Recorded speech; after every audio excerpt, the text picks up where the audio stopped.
میرے عزیزوں، اپنی جوانی کی قدر کرو، اسے ناچ گانے میں ضائع نہ کرو، اسے نافرمانی میں ضائع نہ کرو۔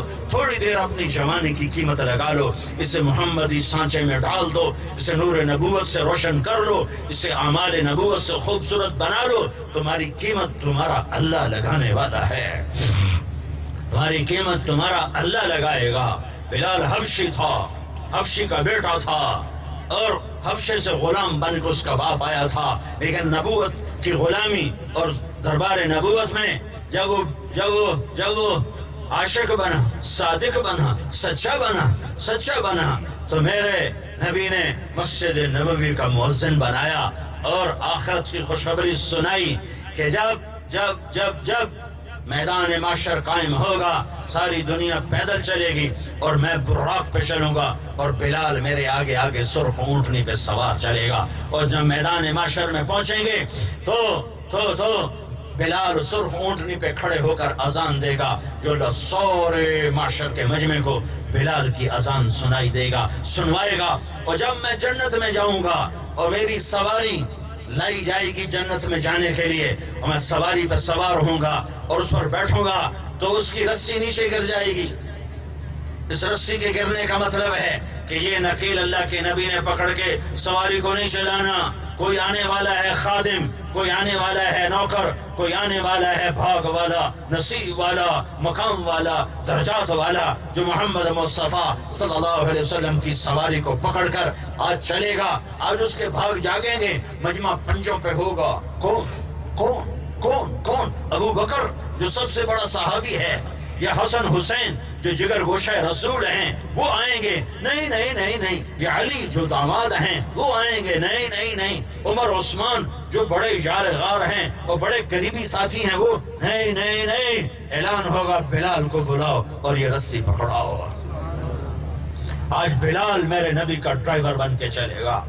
آج بلال کی شان دیکھو، شکل صورتوں سے فیصلے نہیں ہوتے، حسب نسب پہ فیصلے نہیں ہوتے، یہ تو آخرت کی شان ہے۔ دنیا کی بھی بتاؤں، اللہ کے نبی کا انتقال ہوا پیر کے دن، ظہر سے پہلے ظہر کی اذان دینے کے لیے گھر کی چھت پر چڑھے، انصاری عورت کے گھر کی چھت پر اشہد ان محمد رسول اللہ کہا تو روتے روتے آواز بند ہو گئی اور اذان پوری نہ کر سکے۔ پھر ایسے مختصر کر کے اذان دے کے نیچے اترے، کہا آج کے بعد قسم کھاتا ہوں جبکہ نبی کا دیدار نہیں ہے تو اذان بھی نہیں، آج کے بعد میں اذان نہیں دیا کروں گا۔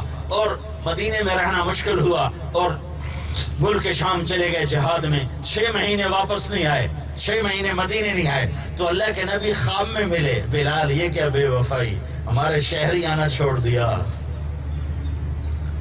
کتنے لاکھوں صحابہ نکلے ہوئے تھے جہاد میں، کسی کو تو خواب میں نہیں آئے، بلال کو خواب میں آ رہے ہیں۔ بلال یہ کیا بے وفائی، ہمیں ملنا ہی چھوڑ دیا۔ بلال کو یوں لگا جیسے اللہ کے نبی زندہ ہیں اور وہ بلا رہے ہیں، تو اونٹنی کو تیار کیا، 7 دن 7 رات سوائے نماز پیشاب کے اونٹنی کو نہیں روکا، اور چل سو چل۔ مدینے میں پہنچ تو یہ شور مچایا، یا رسول اللہ میں آ گیا، یا رسول اللہ میں آ گیا۔ آگے دیکھا تو قبر ہے، آپ تو ہے نہیں ہے، تو غش کھا کے قبر پہ گرے اور چمٹ گئے، یا رسول اللہ میں تو آ گیا، آپ کہاں چلے گئے؟ اس میں قراری میں تھے، مجھے یہ نہیں تحقیق کہ یہ کون سا وقت تھا، لیکن نماز کا وقت آ گیا۔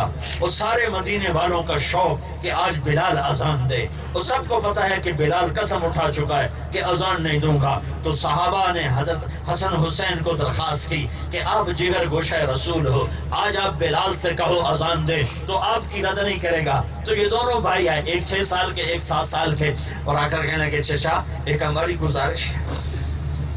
کہا میرے بچوں کہو، تم پر تو جان بھی قربان۔ کہا تم ہمارے نانا کے لیے اذان دیا کرتے تھے نا؟ کہا آج ہمارے لیے ایک دفعہ اذان دے دو۔ تو بلال رضی اللہ عنہ فسق ہے۔ کہا ہے میرے بچوں، میں نے قسم اٹھائی تھی لیکن میں تمہاری خاطر قسم توڑ دوں گا، میں آج اذان دوں گا جیسے تمہارے نانا کے لیے آج تمہارے لیے۔ اور وہ انصاری عورت کی چھت پر چڑھے، کانوں میں انگلیاں دی، اتنا ہی کہنا تھا اللہ اکبر، تو سارے مدینے میں کوہرام مچ گیا۔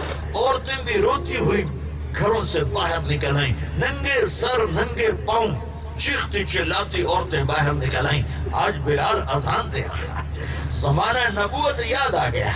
تو سب مسجد نبوی میں چیخ چنگاڑ مچ گئی. یہ بلال ہے، یہ بلال ہے. اس کے پاس ڈگری کوئی نہیں تھی، اس کے پاس عہدہ نہیں تھا، ملک و مال نہیں تھا، شکل صورت بھی نہیں تھی، حسب نسب بھی نہیں تھا، ٹھپا تھا محمدی کا. یہ غلام رسول بنا ہے. تو میں بھی یہ کہتا ہوں، جھولی پھیلا کے ہاتھ جوڑ کے نشے سے باہر آؤ، غفلت سے باہر آؤ. زندگی صرف آوارگی کے لیے نہیں ہے، گانے کے لیے نہیں ہے، ناچنے کے لیے نہیں ہے، کھانے پینے کے لیے نہیں ہے. زندگی اللہ کو راضی کرنے کے لیے ہے، اللہ کو راضی کرنے کے لیے ہے، اللہ کو راضی کرنے کے لیے ہے. سیکھو سیکھو. یہ تبلیغ کا کام اس زندگی کو سیکھنے کی محنت ہے.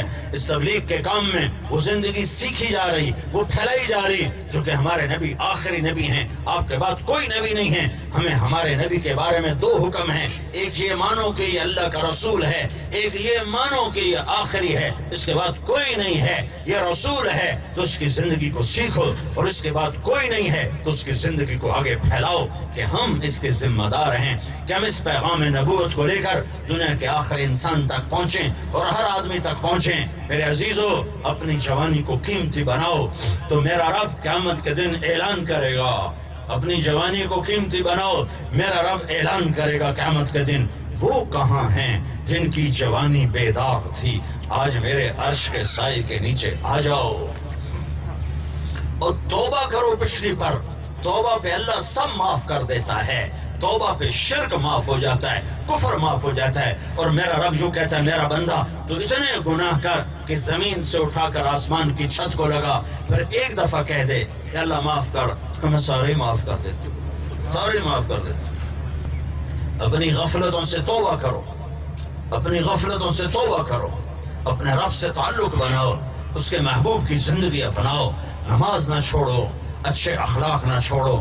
جن استادوں سے سیکھو ان کا ادب و احترام کرو.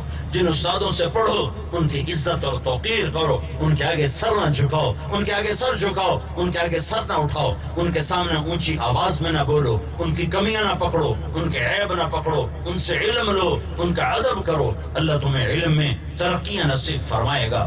علم کو مانگو اللہ سے کہ یا اللہ مجھے علم عطا فرما، میں امت کے لیے کوئی کام کر جاؤں، ان کو کسی کنارے لگا جاؤں. ماں باپ زندہ ہیں، ان کی قدر کرو، ان کا احترام کرو، ان کے پاؤں دھو کے پیو. میرے نبی نے فرمایا، کاش میری ماں زندہ ہوتی تو میں اپنی ماں کی ایسی خدمت کرتا کہ میں عشاء کی نماز کے مصلی پہ ہوتا، سورۃ فاتحہ شروع کر چکا ہوتا، ادھر سے میری ماں کہتی بیٹا محمد، تو میں ماں کی خاطر نماز توڑتا اور میں کہتا لبیک یا اماں جی لبیک، نماز بعد میں پڑھوں گا. میرے نبی سے پوچھا گیا یا رسول اللہ قیامت کب آئے گی؟ آپ نے کہا اللہ کو پتا ہے. کا کوئی نشانی؟ کہ جب ماؤں کو ذلیل کیا جائے گا تو آ جائے گی. جب بیٹیاں بھی ماؤں کو ذلیل کریں گی تو قیامت آ جائے گی. تو اپنے اخلاق بناؤ، اپنا کردار بناؤ، سچائی کے عادی بنو. گانا نہ سنو، قرآن سنو، جھوٹ نہ بولو، سچ بولو. تم لڑکے لڑکیاں اکٹھے پڑھتے ہو، نظریں چھپا کے چلا کرو، نظریں چھپا کے چلا کرو. لڑکیوں سے کہتا ہوں سر چھپا کے چلا کرو. تمہاری قیمت اللہ لگانے والا ہے. فاطمہ کی بیٹی بنو، مغرب کی بیٹی نہ بنو. مغرب کی لڑکی نے لباس اتارا ہے اور وہ ٹیشو پیپر سے زیادہ اس کی حیثیت کوئی نہیں ہے. نہ وہ ماں ہے، نہ وہ بیوی ہے، نہ وہ بہن ہے، نہ وہ بیٹی ہے. وہ کچھ بھی نہیں ہے سوائے ایک ٹیشو پیپر کی طرح استعمال کیا، پھینک دیا. مردوں کی شہوت کا وہ شکار بنی ہوئی ہے، نشانہ بنی ہوئی ہے. اور اس کی نہ یہ زندگی ہے، نہ وہ کٹی پتنگ ہے جس کی نہ کوئی منزل ہے، نہ کوئی آسرا ہے، نہ کوئی کنارہ ہے، نہ کوئی ٹھکانہ ہے. ایک ہمارے علاقے میں نوجوان تھا، بڑا زمیندار، میری زمین کے قریب اس کی زمین ہے. تو وہ ہر ہفتے اس کے باغ میں ناچ گانا ہوتا تھا، ہر ہفتے. اور شراب پانی کی طرح چلتی تھی. ایک دن اس کے پاس چلا گیا، میں نے اس کو فون کیا تو میں ملنا چاہتا ہوں. وہ تھوڑا حیران سا ہو گیا، مجھے ملنا چاہتا. میں کہا ہاں ملنا چاہتا ہوں. میں آ گیا تو جہاں اس کے وہ ناچ گانا ہوتا تھا وہاں ایک وہ ڈائس سا بنا تھا، مجھے وہاں لے گیا، وہاں بٹھایا. میں نے کہا کتنی عمر ہے تیری؟ کہنے کا 36 سال. میں نے کہا 36 سال تم نے اپنی سا بنا تھا، مجھے وہاں لے گیا، وہاں بٹھایا. میں نے کہا کتنی عمر ہے تیری؟ کہنے کا 36 سال. میں نے کہا 36 سال تم نے اپنی مرضی پہ گزارے، باقی اللہ کی مرضی پہ گزار. اور کوئی تقریر نہیں کی میں ایک جملہ کروں، میرے اندر میں درد تھا، تو درد سے جو بات ہوتی ہے وہ بہت آگے تک چلی جاتی ہے. میں نے کہا تم نے 36 برس اپنی مرضی کے گزارے، باقی اللہ کی مرضی پہ گزار دو. تو اس پر ایسی ندامت طاری ہوئی.